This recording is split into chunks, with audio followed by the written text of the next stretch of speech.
బీహార్ రాజధాని పాట్నాలోని నెహ్రూనగర్లో 75 ఏళ్ల నాగేంద్ర కుమార్ శ్రీవాస్తవ, 61 ఏళ్ల సుజాతాదేవి దంపతులు అన్యోన్యంగా ఉండేవారు. భర్త శ్రీవాస్తవ ఇంజనీరుగా పనిచేయటం, పనిలో ఎప్పుడూ కూర్చొనే ఉండటంతో పార్కిన్సన్స్ అనే వ్యాధి వచ్చి మంచాన పడ్డారు. అయినా భార్య సుజాతాదేవి ఎంతో ప్రేమగా చూసుకునేది. వీరికి 3 పిల్లలు. పెద్ద కొడుకు హైదరాబాదులో, చిన్న కొడుకు దుబాయ్లో, మూడో కొడుకు ఢిల్లీలో పనిచేస్తుండటంతో దంపతులిద్దరూ చాలా ఆనందంగా ఉండేవారు. అటువంటి దంపతులు 2024 అక్టోబర్ 15 మంగళవారం ఇంట్లో శవాలుగా కనిపించారు. సమాచారం అందుకున్న పోలీసులు ఇంటికి వెళ్లి పరిశీలించి ఒకరినొకరు చంపుకున్నట్టు గుర్తించారు. కానీ ఎక్కడో అనుమానం పోలీసులను వదల్లేదు. సీసీ కెమెరాలను చెక్ చేశారు. ఆ విజువల్స్ చూసి షాకయ్యారు. అసలు ఆ రోజు ఆ ఇంట్లో ఏం జరిగింది? గొడవల కారణంగా ఇద్దరూ ఒకరినొకరు పొడుచుకున్నారా? పోలీసులు ఈ కేసును ఎలా ఛేదించారు? Let's watch the story. Nagendra Kumar Srivastava, సుజాతాదేవి ఇంట్లోనే చనిపోయారు అని తెలిసి పోలీసులు ఇంట్లోకి వెళ్లి పరిశీలించినప్పుడు సుజాతాదేవి మృతదేహం వంటగదిలో, శ్రీవాస్తవ మృతదేహం పక్కనే ఉన్న బెడ్రూంలో ఉంది. దీనికి తోడు శ్రీవాస్తవ మృతదేహం ఉన్న బెడ్రూం నుంచి వంటగది వరకు మాత్రమే రక్తంతో తడిసిన పాదముద్రలు ఉన్నాయి. సుజాత మృతదేహం పక్కనే మసాలా దినుసుల రాయి రక్తంతో ఉంది. అందుకే ఇద్దరూ ఒకరినొకరు చంపుకున్నారు అనే అంచనాకు వచ్చారు పోలీసులు. ఎవరి ప్రమేయమైనా ఉంటే వేరే ప్లేసుల్లో కూడా రక్తంతో తడిచిన పాదముద్రలు ఉండేవి కదా అని అనుకున్నారు. కేసు సాల్వ్ అయినట్టే అనుకున్నారు. కానీ పూర్తిగా విచారించకుండా అది చెప్పడం కష్టం. అందుకే క్రైమ్ జరగటానికి అనుకూలంగా ఉండే అన్ని కోణాల్లో దర్యాప్తు మొదలుపెట్టారు. సాంకేతిక ఆధారాలను సేకరించారు. సుజాతాదేవి సెల్ఫోన్ మిస్ అయినట్టు పోలీసులు గుర్తించారు. కానీ ఆ ప్లేస్ చూసిన పోలీసులకు అది దోపిడీలా కనిపించలేదు. సీసీటీవీలు ఉండటంతో వాటిని పరిశీలించటం మొదలుపెట్టారు. ఎఫ్ఎస్ఎల్ శాంపిల్స్ సేకరించింది. ఇలా సాధ్యమయ్యే అన్ని కోణాలను పరిశీలించటం మొదలుపెట్టారు పోలీసులు. ఈ క్రమంలోనే సీసీటీవీని పరిశీలిస్తున్న పోలీసులకు ఓ వ్యక్తి దంపతుల ఇంటి నుంచి బయటకు రావటం కనిపించింది. ఇతడే క్రిమినల్ అయ్యుండొచ్చు అని భావించి ఫుటేజీ ఆధారంగా నిందితుడి చొక్కా, బైక్ నెంబర్ను పోలీసులు గుర్తించి వాటి ఆధారంగా కేసు దర్యాప్తును ముమ్మరం చేశారు. నిందితుడు అమిత్ కుమార్ అలియాస్ చింటూగా గుర్తించి అదుపులోకి తీసుకుని విచారించారు. ఎఫ్ఎస్ఎల్ సేకరించిన వేలిముద్రలతో ఇంట్లో ఉన్న కత్తి, దిండ్లపై వేలిముద్రలు మ్యాచ్ అవటంతో నిందితుడిని అరెస్ట్ చేసి పోలీసులు విచారించగా అమిత్ చెప్పిన మాటలకు పోలీసులు షాకయ్యారు. సుజాతాదేవికి, అమిత్ కుమార్కి వివాహేతర సంబంధం ఉండేది. భర్త శ్రీవాస్తవ పార్కిన్సన్స్ వ్యాధితో బాధపడటంతో లైంగిక కోరికలు ఎక్కువగా ఉన్న సుజాత అమిత్ కుమార్తో అక్రమ సంబంధం పెట్టుకుంది.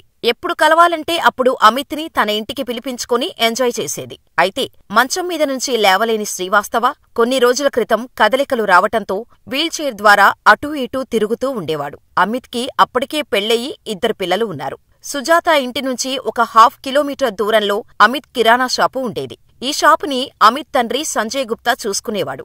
ఆరోగ్య సమస్యలు రావటంతో కొడుకు అమిత్ ఆ షాపును చూసుకునేవాడు. అప్పుడప్పుడు సరుకుల కోసం వెళ్లే సుజాత అమిత్ కుమార్తో పరిచయం పెంచుకుంది. ఇలా సంజయ్ గుప్తా గురించి అడుగుతూ ఉండేది. అలా మాటల్లో అమిత్ కుమార్ తండ్రి ఆరోగ్యం బాగోకపోవటంతో 2 లక్షలు అప్పు చేశాను అని, ఆ అప్పు వెంటనే ఇవ్వమని, అప్పుల వాళ్లు ఇబ్బంది పెడుతున్నారని సుజాతకు చెప్పాడు. వెంటనే సుజాతకు ఒక ఆలోచన వచ్చింది. లైంగికంగా కోరికలు తీర్చుకోటానికి కాల్బాయ్స్ ని ప్రతిసారీ పిలవటం కంటే అమిత్కు డబ్బులు ఇచ్చి తనతో ఉంచేసుకుంటే బాగుంటుంది అనుకుంది. పైగా అమిత్ హైటు, వెయిటు, పర్సనాలిటీ చూసిన సుజాతకు అమిత్పై ఎప్పట్నుంచో మోజు ఉండటంతో అమిత్ని తన దారిలోకి తెచ్చుకోటానికి ఇదే సరైన టైం అనుకుంది. వెంటనే అమిత్తో నేను ఆ 2 లక్షలు ఇస్తాను, నీకు వీలైనప్పుడు ఇవ్వు, నువ్వే ఇంటికి కావాల్సిన సరుకులు తీసుకురమ్మని చెప్పటంతో అమిత్ కూడా అప్పుడప్పుడు సరుకులు తీసుకువెళ్లేవాడు. ఇలా ఓ రోజు సుజాత అమిత్తో తన లైంగిక కోరికల గురించి చెప్పి నువ్వు నన్ను రోజూ సుఖపెడితే 2 లక్షలు ఇవ్వాల్సిన అవసరం లేదు అని చెప్పటంతో బంపరాఫర్ అనుకున్న అమిత్ ఓకే అని రోజూ షాప్ క్లోజ్ చేసిన తర్వాత సుజాత దగ్గరకు వెళ్లేవాడు. ఇలా ఇద్దరూ లైంగికంగా ఎంజాయ్ చేసేవారు. అయితే ఒకరోజు అమిత్తో సుజాత సోఫాలో కూర్చొని మాట్లాడుతూ నవ్వుకోవటం చూశాడు వాస్తవ. అమిత్ వెళ్లిపోయిన తర్వాత భార్య దగ్గరకు వచ్చి ఎవరిని ఎలా చూడాలో అలాగే చూడాలి, సరుకులు ఇవ్వటానికి వచ్చిన వాడికి టీ, కాఫీలు ఇవ్వటమేంటి అని, ఇంకోసారి ఇది రిపీట్ అవ్వకూడదు అని వార్నింగ్ ఇచ్చి ఆ తర్వాత పెద్ద కొడుక్కి ఫోన్ చేసి చెప్పాడు. ఇక పెద్ద కొడుకు తల్లికి ఫోన్ చేసి తిట్టాడు. దీంతో సర్లే ఇక చేయనులే అని చెప్పింది. ఎందుకో భర్త వాస్తవకి అనుమానం వచ్చి ఇంట్లోని లాకర్లో ఉన్న 15 లక్షలు లెక్కించాడు. అందులో 2 లక్షలు తక్కువగా ఉండటంతో వెంటనే భార్య సుజాతను అడిగాడు. నేను నా ఫ్రెండ్కి అవసరం ఉంటే అప్పిచ్చాను, త్వరలోనే డబ్బులు ఇచ్చేస్తుంది అని చెప్పింది సుజాత. అడగకుండా ఎప్పుడూ ఇలాంటి పని చెయ్యకు అని తిట్టాడు శ్రీవాస్తవ. ఆ తర్వాత రోజు నుంచి ఏదో ఒక విధంగా భార్యతో గొడవ పెట్టుకునేవాడు శ్రీవాస్తవ. దీంతో విసుగు చెందిన సుజాత శ్రీవాస్తవకు పాలల్లో నిద్రమాత్రలు కలిపి ఇచ్చేది. ఇలా గాఢనిద్రలోకి వాస్తవ వెళ్ళాక సుజాత అమిత్ను పిలిపించుకుని ఎంజాయ్ చేసేది. ఇలా సుజాత 2 సంవత్సరాలు ఎవరికీ తెలియకుండా అమిత్తో లైంగికంగా ఎంజాయ్ చేసేది. అయితే అక్టోబర్ 15 కూడా భర్తకు మత్తుబిళ్లలు కలిపిన పాలను ఇవ్వడానికి వెళ్ళింది. కాని అప్పటికే భర్త గాఢనిద్రలో ఉండటంతో పాలను టేబుల్పై పెట్టి వెళ్లిపోయింది. వెంటనే అమిత్ను ఇంటికి రమ్మని సుజాతాదేవి కాల్ చేసి పిలవటంతో అమిత్ వచ్చాడు. ఇంకేముంది, ఇద్దరూ కామకేలిలో మునిగి తేలిపోతున్నారు.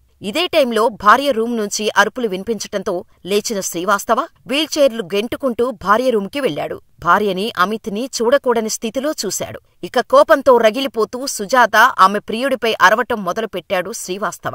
దీంతో శ్రీవాస్తవపై అమిత్ దాడి చేసి మంచంపైకి తోసి శ్రీవాస్తవ ముఖాన్ని దిండుతో ఊపిరాడకుండా చేయటానికి ప్రయత్నిస్తుంటే శ్రీవాస్తవ భార్య సుజాతాదేవి వంటగదిలో నుండి కత్తిని తెచ్చి భర్త శ్రీవాస్తవ ఛాతీపై 4 సార్లు కసితీరా పొడిచేసింది. ఇక అది చూసిన అమిత్ సుజాత బ్రతికి ఉంటే తనకు ప్రమాదం అనుకున్నాడో ఏమో భర్తను సుజాత చంపుతున్న టైంలో సుజాత గొంతును వెనక నుంచి కోసేశాడు. ఆమె గొంతు కోసిన వెంటనే సుజాత నేలపై పడిపోయింది. గొంతు కోసినా ఎక్కడ బ్రతుకుతుందో అనే భయంతో ఆమె తలను అక్కడే ఉన్న మసాలా దినుసుల రాయి తీసుకుని చితక బాదాడు. సుజాత చనిపోయింది అని తెలిసినా కూడా కొడుతూనే ఉన్నాడు. ఆ తర్వాత ఎవరికీ తెలియకుండా ఎలా అయితే ఇంట్లోకి వచ్చాడో అలాగే వెళ్లిపోయాడు. అయితే సీసీ కెమెరాలు అమిత్ను పట్టించాయి. ఇక పోలీసులు తమదైన శైలిలో విచారించటంతో అమిత్ కూడా తనే నేరాన్ని చేసినట్టు అంగీకరించాడు.